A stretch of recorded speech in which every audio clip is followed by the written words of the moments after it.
မင်္ဂလာပါဓာတ်တစ်မိုးရှင် RC မှာကြိုဆိုပါရစေခင်ဗျားတို့ရဲ့အိမ်မက် RC ခေါ်လာကားတစ်စီးကိုတိစောက်ဖို့အတွက်နာမည်ကြီး RC ကားတစ်စီးရဲ့တာယာကောင်းတစ်စုံစာဈေးပဲရှိတယ်လို့ပြောရင်ယုံနိုင်မလားဟုတ်ပါတယ်အဲ့ဒါကတော့ MN128 ပဲဖြစ်ပါတယ်ဈေးနှုန်းချူတာတဲ့ RC ကားဈေးဖြစ်ပြီးသူ့ရဲ့အားသာချက်ကတော့ဈေးကြီးတဲ့ RC ကား brand များနဲ့နီးတူ upgrade လုပ်အဆင့်မြင့်နေလို့ရတဲ့အပိုင်းပါပဲအားလုံးသိတဲ့အတိုင်း MN model ကထုတ်တဲ့ကားများစုဟာဈေးနှုန်းချူတာကြပြီး upgrade ပတ်လည်းပေါ်များတာကြောင့် beginner တွေကြားမှာလူကြိုက်များနေကြတာဖြစ်ပါတယ်တန်ဖိုးကြီးပြီး performance ကောင်းတဲ့ RC ကားတစ်စီးအဖြစ်အောင်လဲလွယ်တကူအဆင့်မြင့်နေနိုင်တယ်လို့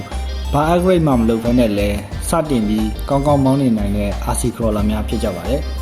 ဒီလိုပြောလို့ MNRC ကနေပြီးတော့ sponsor ပေးထားတာမဟုတ်ပါဘူးဒီတိုင်းပဲ RC beginner များသိအောင် sharing လုပ်ပေးခြင်းဖြစ်ပါတယ်ကဲအခုတော့ MN128 အကြောင်းလေးပဲဆက်ပြောလိုက်တာမယ်ဒီနေ့မှာတော့ MN128 ရဲ့ specification အသေးစိတ်ကိုပြောပြပေးသွားမှာဖြစ်ပြီးတော့ဘာတွေ upgrade လုပ်ဖို့လိုအပ်မလဲဆိုတာကိုပါသုံးသပ်ပေးသွားမှာပဲဖြစ်ပါတယ်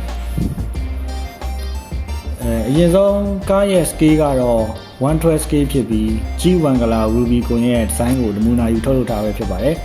official license နဲ့ထုတ်ထားတာတော့မဟုတ်ပါဘူး scale အပြင်ကြည့်မယ်ဆိုလို့ရှိရင်112 scale ဖြစ်တဲ့အတွက်ရမ်းမကြီးလုံးမသေးလုံးဖြစ်တာကြောင့် indoor အနေနဲ့ရော outdoor အနေနဲ့ပါဆော့လို့အဆင်ပြေတဲ့ကားတစ်စီးဖြစ်ပါတယ် body အပြင်လည်းတော်တော်လေးအသေးစိတ်ပြုလုပ်ပေးထားတာတွေ့ရပြီးတော့ကားအတွင်းမှာ interior တွေအစားတူတူချာချာထည့်သွင်းပေးထားတာကိုတွေ့ရပါတယ်bonnet ခုဖွင့်လို့ရမယ်တကားတွေလည်းဖွင့်လို့ရမယ်ပြီးသွားလို့ရှိရင်မာကျောတဲ့ ABS ကိုလည်းပြုလုပ်ပေးထားပါတယ်ဒါ premium scale model ဒီမှာပဲတွေ့ရလေးရှိတဲ့အချက်တွေပဲဖြစ်ပါတယ်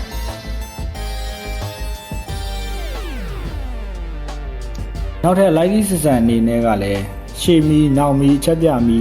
အားလုံးပါဝင်ပြီးတော့ wiring တွေကလည်း ready ပါထားပြီးသားဖြစ်တဲ့အတွက်နောက်ပိုင်း roof rack မှာမီအပိုတွေဆင်ကျင်တာပဲဖြစ်ဖြစ်ဆင်မယ်ဆိုလို့ရှိရင်လည်းအလွယ်တကူဆင်လို့ရပါတယ်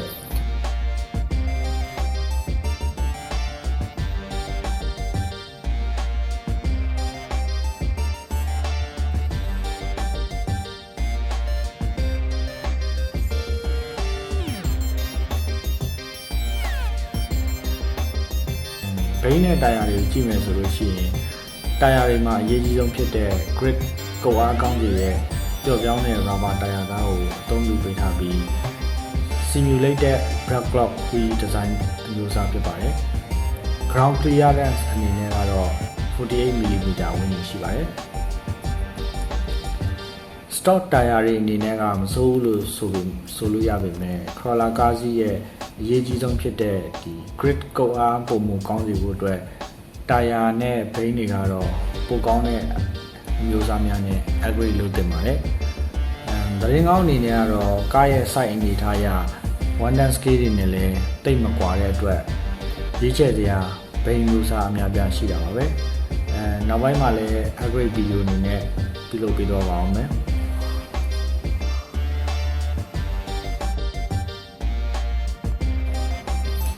ကဲအခုတော့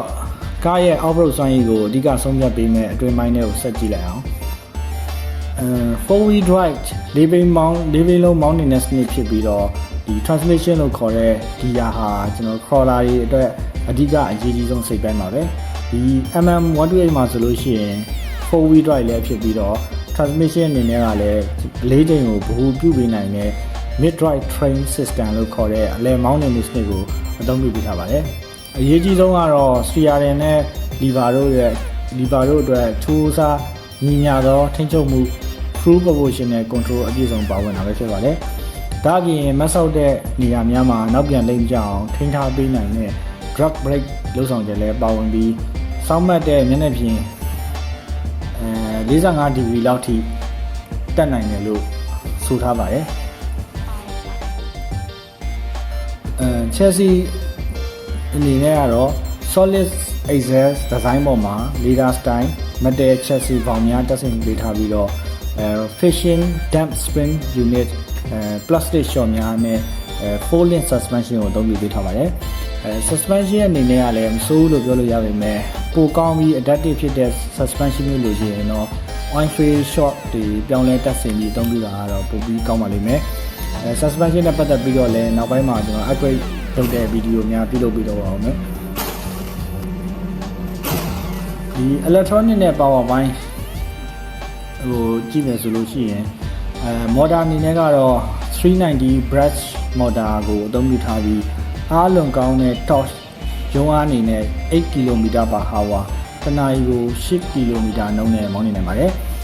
brushless motor ဒါမှမဟုတ်ရင်ပိုကောင်းတဲ့ brush motor များနဲ့အစားထိုးလဲလှယ်နိုင်ပြီးတော့ပိုကောင်းတဲ့ performance စွမ်းရည်ကိုလည်းရရှိနိုင်ပါတယ်and power system အနေနဲ့ကတော့ 7.4 volt 1200 mAh lithium battery ကိုအသုံးပြုပေးထားပြီးတော့ run time အနေနဲ့ကမိနစ်20ကနေ30အထိတောက်လျှောက်မောင်းနေနိုင်ပါတယ်Usion နဲ့ SM3B connector ကိုပဲအသုံးပြုပေးထားတဲ့အတွက်ပို့ပြီးတော့ကြီးတဲ့ power ပိုများတဲ့9000 mAh battery ကိုပြောင်းလဲတက်ဆင်ပြီးတော့အချိန်ကြာပို့ပြီးတော့မောင်းနေနိုင်ပါတယ်controller အနေနဲ့ကတော့တုံ့ပြန်မှုကောင်းတဲ့ 2.4G 2.4 GHz ကိုအသုံးပြုပေးထားပြီးတော့ servo steering servo အနေနဲ့ကတော့အချိုးစားမြတ်တဲ့ 25G waterproof servo မျိုးစားကိုအသုံးပြုပေးထားပါတယ်performance အနေနဲ့ပိုပြီးကောင်းဖို့အတွက်ဆိုရင်တော့ upgrade လုပ်တဲ့အခါမှာသူနဲ့လိုက်ရောညီတွေ့ဖြစ်တဲ့ metal gear servo ကိုပြောင်းလဲပြီးတော့ upgrade လုပ်အသုံးပြုနေဆိုလို့ရှိရင်တော့ပိုပြီးတော့ကောင်းမွန်တဲ့ performance ကိုရရှိမှာဖြစ်ပါတယ်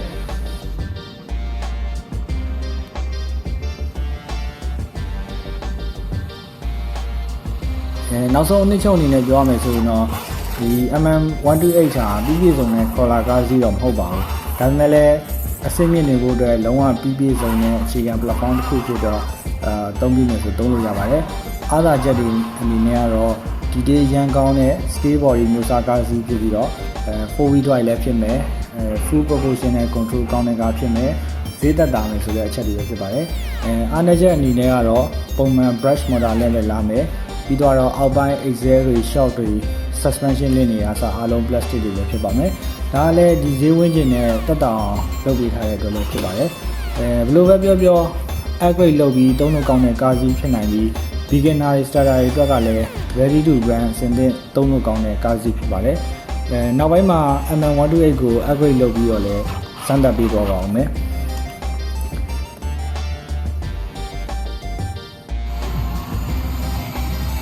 နောက်ထပ်ပိုကောင်းတဲ့ဗီဒီယိုတွေလက်မလွတ်တော့အောင်ကျွန်တော်တို့ရဲ့ Adaptive Motion RCS channel ကို subscribe လုပ်ထားပြီးတော့ notification ညွှန်လိုက်ပါအောင်ပြီးတော့ခင်ဗျားတို့လည်းဘယ်လို RC ကားမျိုးစားတွေကိုပိုင်ဆိုင်ထားပြီးပြီလဲဘယ်လိုကားတွေကို upgrade လုပ်ပြီးလဲဆိုတာကိုအောက်က comment တွေမှာဝင်ပြီးတော့ပြပြပေးတော့လို့ရပါတယ်ဗျာအားလုံးကျေးဇူးတင်ပါတယ်